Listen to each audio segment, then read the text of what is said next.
நேத்துலேருந்து trending ஆயிட்டு இருக்க ஒரு விஷயம் என்ன அப்படின்னு பார்த்தோம்னா டிவிகே தலைவர் விஜய் அவர்களோட டிவோர்ஸ் தான்.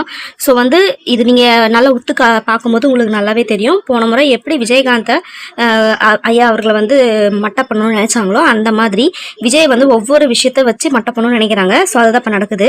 ஸோ நினைக்கலாம் இப்போ அவங்க சங்கீதா அவங்களோட டிவோர்ஸ் பண்ணது பொய்யா அப்படின்னு கேட்டிங்கன்னா உண்மைதான். பட் அது அவங்களோட தனிப்பட்ட விஷயன்றதை தயவு செஞ்சு மனசு வச்சுக்கோங்க. ஏன்னா வீட்டில் நடக்கிறதுக்கும் ஒரு பொலிட்டிக்கல் லெவலில் நடக்கிறதுக்கும் வித்தியாசம் இருக்கு. ஏன் நான் இது எப்படி நான் உறுதியாக சொல்றேன் அப்படின்னு பார்த்தீங்கன்னா, எங்க அப்பா ஒரு மிலிட்ரி மேன். பட் அவங்க வீட்டில் பார்த்தீங்கன்னு வச்சுக்கோங்களேன், எங்க அம்மாவை அடிக்காத நாள் கிடையாது, தண்ணி அடிக்காத நாள் கிடையாது. இவ்வளோ பெரிய இது நீங்க கேட்கும் போதே தெரியும், இப்போ புரியுதுன்னு நினைக்கிறேன். ஸோ பட் வெளியிலன்னு பார்க்கும்போது பார்த்தீங்கன்னா மக்களுக்கு லைப்ரரி கட்டி கொடுத்துருக்காரு, பைப் வசதி பண்ணியிருக்காரு. ஸோ இந்த மாதிரி நிறைய நல்ல விஷயம் எங்க ஊருக்காக அவர் செஞ்சிருக்காரு.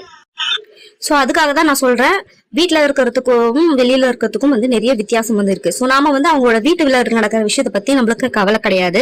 ஸோ நம்ம அவர் பொலிட்டிக்கல் லெவல்ல என்ன செய்யறாரு அப்படின்றது தான் முக்கியம்.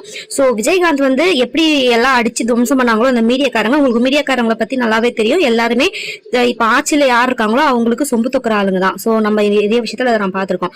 ஸோ மீடியா பரப்புற மெயினா இந்த பல அவதூறுகள் பரப்புறது பாத்தீங்கன்னா அவங்க மெயின் காரணமா இருக்காங்க. ஸோ அதனால பாத்தீங்கன்னா அவர் கெட்டவரோ நல்லவரோ, பட் பொலிட்டிக்கல் லெவல்ல நம்மளுக்கு ஒரு மாற்றம் தேவை. சோ அதனால அதை மனசுல வச்சு, சோ தயவு செஞ்சு இந்த விஷயத்த வச்சு அவர் மேல தப்பான ஒரு அபிப்பிராயத்தை ஏற்படுத்தாம நீங்க இந்த முறை டிவிகேக்கு ஓட் போடுங்க. ஏன்னா ஒரு 5 வருஷம் தான் அவங்க இருக்க போறாங்க. அந்த 5 வருஷத்துல நீங்க டிஎம்கே போட்டாலும் ஏடிஎம்கே போட்டாலும் ஒண்ணுமில்லாம தான் ஆக போகுது. ஏற்கனவே அப்படிதான் இருக்கு தமிழ்நாடு.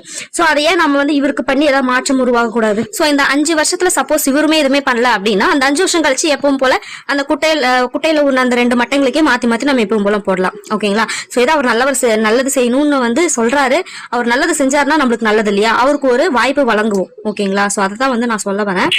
சோ மாற்றம் ஒன்றே நிலையானது அப்படின்னு நம்மளுக்கு தெரியும் இல்லையா? சோ அதனால ஒரு மாற்றத்தை நம்ம எதிர்பார்க்கலாம். சோ மத்தபடி பாத்தீங்கன்னா பொலிட்டிக்கல் டாக்ஸ் தவிர பர்சனல் லெவல்ல கீழ்த்தரமா அட்டாக் பண்றாங்க அப்படின்னா நம்ம அதை பத்தி எடுத்துக்க வேணாம், கண்டுக்க வேணாம். இப்போ பொலிட்டிக்கல் லெவல்ல அவர் கொடுக்கறதுல ஏதாவது இருக்கா அப்படின்னு சொல்லிட்டு பார்த்து நம்ம அதுக்கேற்ற மாதிரி நம்ம ஓட் போடுவோம். ஓகேங்களா? அப்படியே விஜய் கெட்டவர்னு சொல்லிட்டு நம்ம யாருக்கு திரும்ப ஓட் போட போறோம்? அதே டிஎம்கே ஏடிஎம்கே தான். அவங்க நம்ம காசு கொடுத்து நம்மள விலைக்கு வாங்கணும் அப்படின்னு சொல்லிட்டு போறவங்க. சோ அவங்க மட்டும் என்ன உத்தரவுங்களா என்ன? சோ ஒவ்வொருத்தருக்கும் ஒவ்வொரு எத்தனை பொண்டாட்டி இருக்குன்னு சொல்லிட்டு லிஸ்ட் ஏற்கனவே நம்ம நெட்ல சர்ச் பண்ணாலே கிடைக்குது.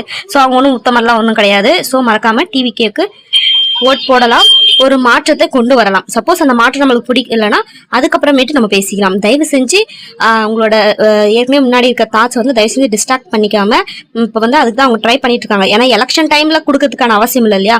ஸோ அதனால யோசிச்சு முடிவு பண்ணி ஓட் போடுங்க. ஏன்னா நம்ம வாழ்க்கை அதில் தான் இருக்கு.